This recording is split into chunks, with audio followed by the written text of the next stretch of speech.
अस्सलाम वालेकुम। आज हम बात करेंगे क्वेश्चन नंबर 10 के बारे में 2.4 की। ओके, इसमें है कि given non zero integer a and B establish at the flowing fact, यानी कि ये चीज़ हमने अच्छा बेसिकली इसमें इस क्वेश्चन के थ्री पार्ट्स हैं। ए पार्ट में वो कहता है कि GCD of A and b is equal to है least common multiple of A and b. अब लीस्ट कॉमन मल्टीपल क्या होता है, हमने ये देखा कि लीस्ट कॉमन मल्टीपल बेसिकली हमारे पास दो नंबर का जीसीडी जो आता है लाइक ए एंड बी का, उससे डिवाइड करते हैं ए बी के प्रोडक्ट, यानी कि दो नंबर का प्रोडक्ट। ये हमने पढ़ा है ना formula, GCD a and b. अच्छा जी, next least common multiple of A and b आएगा is equal to A b. ये हमने इसका इस थ्योरम को प्रूव किया हुआ है, ठीक हो गया। अब ये चीज़ यहाँ पे यूज़ करनी है। यहाँ पे वो कह रहा है कि जीसीडी हमारे पास लीस्ट कॉमन मल्टीपल की इक्वल है if and only if A is equal to plus minus B. अच्छा जी, ये तो इस if and only if condition का जनरल प्रूफ है। अगर हम इसको जस्ट वैल्यूज़ दे के देखें ये चीज़ क्या कहती है, बेसिकली हमारे पास जीसीडी सपोज करें कि ए एंड बी हमारे पास दो नंबर्स हैं। सपोज करें अगर ये कहते हैं या तो प्लस माइनस यानी कि दो नंबर इक्वल है, हम सपोज करें 5 और -5, हम 5 और 5 भी ले सकते हैं। दोनों का जीसीडी ऑब्वियसली हमारे पास 5 ही आएगा, ग्रेटेस्ट कॉमन डिवाइज़र, ठीक हो गया। अच्छा जी, अब लीस्ट कॉमन मल्टीपल इसका आएगा हमारे पास जीसीडी इन दोनों का प्रोडक्ट यानी कि 25 जीसीडी, मतलब इसी तरह होता है ना कि उन दोनों का प्रोडक्ट और ए बी का प्रोडक्ट, ये ए बी का प्रोडक्ट और उसे डिवाइड करें जीसीडी, तो हमारे पास वो किसके इक्वल आ गया। अगर हम इसे देखें तो ये हमारे पास 25 5 डिवाइड करें तो 5 नहीं आता, यानी कि वो दोनों सेम आ जाते हैं, इक्वल। यही चीज़ हमने यहाँ पे ना शो करनी है। अब यहाँ पे अगर हम जर्नल से लेके देखें, हम सपोज कर रहे हैं कि डी हमारे पे जीसीडी, अगर डी इसका जीसीडी है यानी कि GCD of A and B D है, हमने ये चीज़ लेकर ये वाली चीज़ प्रूव करनी है। तो हम फिर अगर जीसीडी हमारे पास डी है तो फिर ये चीज़ इसके इक्वल है, यानी कि ये भी डी के इक्वल है। फिर हम ये इस फॉर्मूले में पुट करेंगे कि GCD of A and B भी डी के इक्वल है प्रोडक्ट, और ये भी चीज़ डी की इक्वल है क्योंकि ये वाली चीज़ गिवन है। हमने एक चीज़ को सपोज किया ना कि डी की इक्वल है और हमें पता है ये वाली चीज़ इसकी इक्वल है, तो हमने इस फॉर्मूले में पुट किया कि डी प्रोडक्ट है D is equal to A B हमारे पास आ गया। अब यहाँ पे because D G C D है तो डी ए को डिवाइड करता है, डी बी को भी डिवाइड करता है, दोनों के लिए हमें कोई ना कोई इंटीजर मिल जाएगा। हम सपोज करते हैं कि डी ए को डिवाइड करता है, या तो हम बी के लिए कर लेंगे या ए के लिए कर लेंगे, लास्ट में जब हम आंसर आएगा। चले हम ए के लिए अभी करते हैं, नेक्स्ट ऑनवर्ड हम बी के लिए करेंगे। अच्छा जी, अब यहाँ पे हमने ये चीज़ ली थी कि डी ए को डिवाइड करता है, हमने यहाँ पे डिविजिबिलिटी से प्रूव कर दिया कि बी डी को डिवाइड करता है। देखे ना, ये इस तरह इसे डिविजिबिलिटी से हम इस तरह लिख सकते हैं, जब हम इसे ओपन करेंगे तो ये डी बी सब इंटीजर लिखा जाएगा, यही चीज़ हमें मिल गई यहाँ पे, ठीक हो गया। तो हम इसे इस तरह लिख सकते हैं, यानी कि हमने शुरू सपोज के मतलब जो हमने जीसीडी की डेफिनेशन डी ए को डिवाइड करते हैं, यहाँ पे हमने ये शो कर दिया कि बी डी को डिवाइड करता है। अब बी डी को डिवाइड करता है ये हमें मिल गया, और ये तो हमें पता था कि डी बी को भी डिवाइड करता है, डी बी को डिवाइड करता है, बी भी डी को डिवाइड करता है। तो हमने एक थ्योरम पढ़ा था स्टार्ट की एक्सरसाइज में कि अगर डी मतलब ए बी को डिवाइड करे, बी ए को डिवाइड करे तो a is equal to b plus minus b लिखा जा सकता है। इसी तरह हम इसे भी लिखते हैं D is equal to plus minus B, because D A B को डिवाइड करता है और बी डी को डिवाइड करता है, तो D is equal to plus minus B. ये हमने उस थ्योरम के थ्रू ना उसके आई थिंक जी पार्ट है जिसमें है कि उसके थ्रू हमने ये चीज़ लिख दी, ठीक हो गया। नेक्स्ट ऑनवर्ड हम क्या करेंगे, अब हम ये चीज़ हम सपोज करेंगे और ये वाली चीज़ हम प्रूव करेंगे, ठीक हो गया। अब इस चीज़ को सपोज करके ये चीज़ प्रूव करना तो इजी है ना, बिकॉज हमने अच्छा जी नेक्स्ट ऑनवर्ड हम चलते हैं। तो उसमें है कि if D A is equal to plus minus B, तो हम ऑब्वियसली ये चीज़ तभी लिखी जाती है उस थ्योरम के थ्रू हम इसे लिखें, तो हम इसे ये चीज़ लिख सकते हैं कि ए फिर बी को भी डिवाइड करता है और बी ए को भी डिवाइड करता है। देखिए ना, अब इसको ही हम कन्वर्स लेकर चल रहे हैं। जैसे हमने यहाँ पे यहाँ पे हमने कहा कि d is equal to plus minus b आ गया था हमारे पास, हमने कहा कि डी फिर बेसिकली ये किस चीज़ से आया कि डी बी को भी डिवाइड करता है, बी डी को भी डिवाइड करता है। यहाँ पे अगर a is equal to plus minus b है, यानी कि ए बी को भी डिवाइड करता है और बी ए को भी डिवाइड करता है। तो अच्छा जी, यहाँ पे ये वाला पार्ट रह गया था, मतलब सॉरी, यहाँ पे d इज इक्वल टू फिर d सिमिलर अगर हम यहाँ पे जैसे हमने a के लिए किया, हमने सेम वही प्रोसेस अगर b के लिए करें यहाँ पे, तो हमारे पास d प्लस माइनस बी भी आ जाएगा, ठीक हो गया। तो फिर एंड हमारे पास अब ये हम कहेंगे d हम इस तरह लिख सकते हैं d is equal to a mod is equal to b mod, तो a हमारे पास प्लस माइनस b आ गया, ठीक हो गया। ऑनवर्ड ये चीज़ हम लेंगे और हमने ये प्रूव करना है कि हम ऑब्वियसली ये चीज़ हम यूज़ करेंगे। तो डिवाइड करता है बी को, बी डिवाइड करता है ए को, ये तो हमें पता है ना कि अगर इस तरह हम थ्योरम से लिख सकते हैं ये वाली चीज़ होती है, ये वाली चीज़ लिख सकते हैं ये वाली चीज़, तो ये फ्रेंड ओनली प्रूव है। अब थ्योरम से हमने ये वाली चीज़ लिख ली, अगर ये वाली चीज़ है कि ए बी को भी डिवाइड करता है और बी ए को भी डिवाइड करता है तो हम उसे इस तरह भी लिख सकते हैं। ठीक हो गया कि GCD of A and B basically LCM least common multiple of A and B के इक्वल होते हैं, और वे जब A and B basically equal होंगे एक दूसरे के। ठीक हो गया, ए एंड बी इक्वल होंगे, अगर ए एंड बी हमारे पास मॉड में होंगे, पॉजिटिव होंगे, जैसे हमने पॉजिटिव लेके देखा था। अगर हमारे पास नेगेटिव होंगे तो ऑब्वियसली ए जब बी के साथ मल्टीप्लाई होगा तो -25 सपोज करें हम, जैसे प्रीवियस एग्जांपल ली थी, तो 5 से डिवाइड होगा तो माइनस में आंसर आएगा। GCD हमारे पास पॉजिटिव है और लिस्ट कॉमन मल्टीपल इस तरह नेगेटिव आ जाएगा, तो इसलिए ए एंड बी हमारे पास मोड में आएंगे। ठीक हो गया। अच्छा जी, नेक्स्ट इसका ऑनवर्ड पार्ट हमने पहले भी एक थ्योरम में किया, ये इजी है कि मतलब अगर ये तभी पॉसिबल है, ये क्वेश्चन है कि इफ़ के ग्रेटर हो 0 से देन मतलब लीस्ट कॉमन मल्टीपल इस तरह लिख सकते हैं।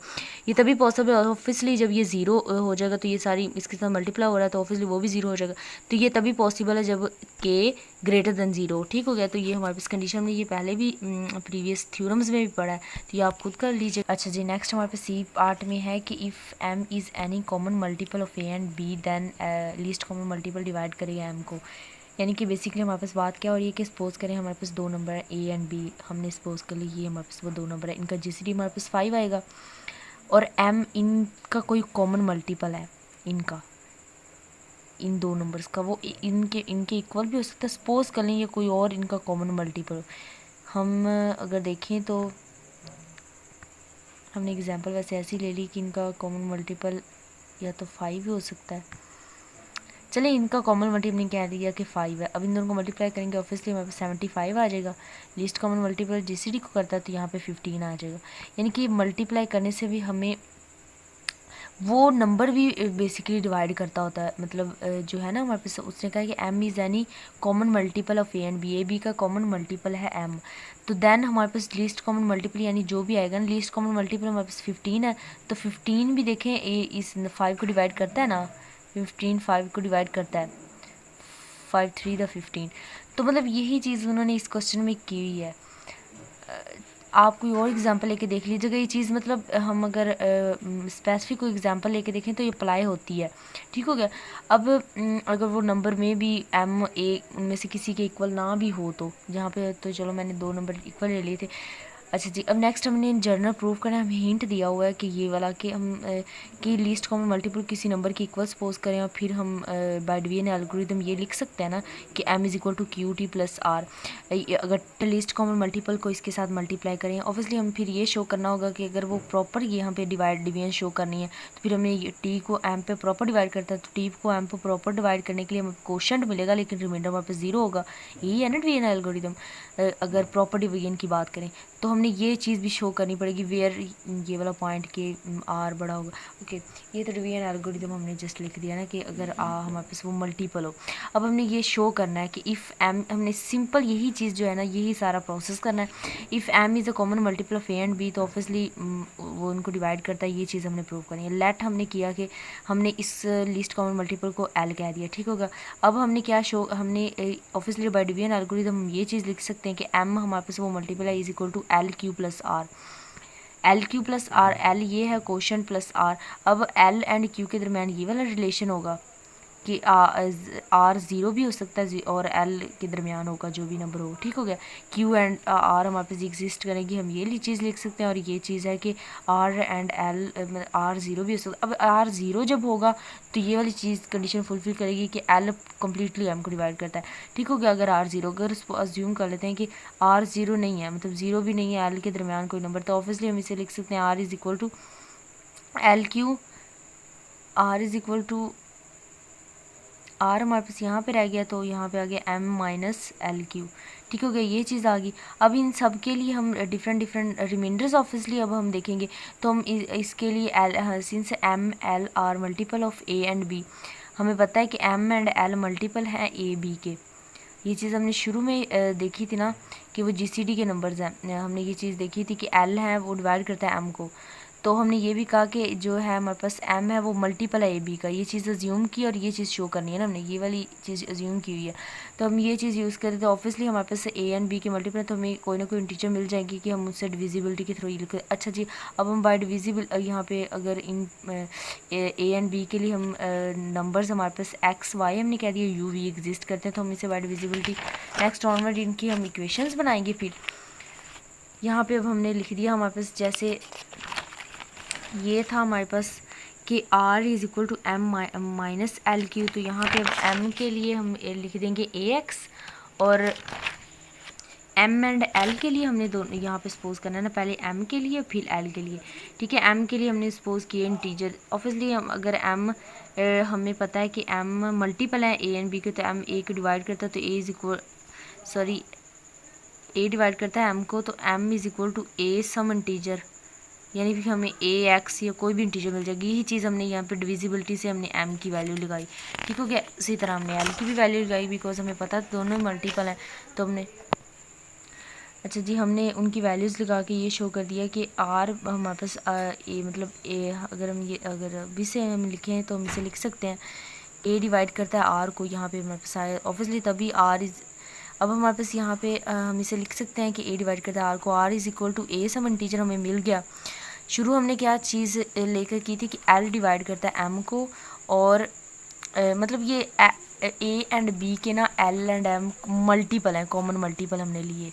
ऑब्वियसली हमने ये चीज़ ली यहाँ पे, हम पिछला तो हमारे पास ये 0 तक तो हो गया। नेक्स्ट हमने कहा कि m एंड l हमारे पास कॉमन मल्टीपल हैं a एंड b के, तो उसके लिए हमने इंटीजर सपोज किए। अगर ये हमारे पास कॉमन मल्टीपल है, हमने कहा कि m a को डिवाइड करता है, तो a m को डिवाइड करता है, and m is equal to a some integer हमने लिया, और l is equal to b some integer लिया। तो हमने यहाँ पे ये चीज़ जब हमने उसमें वैल्यूज़ पुट कर दी m की, और m की जगह हमने ax कर दिया और ay कर दिया l की जगह नेक्स्ट ऑनवर्ड उसके लिए, तो हमें मिल गया कि r हमारे पास बेसिकली b भी डिवाइड करता है r को, तो r is equal to b some integer. ठीक हो गया।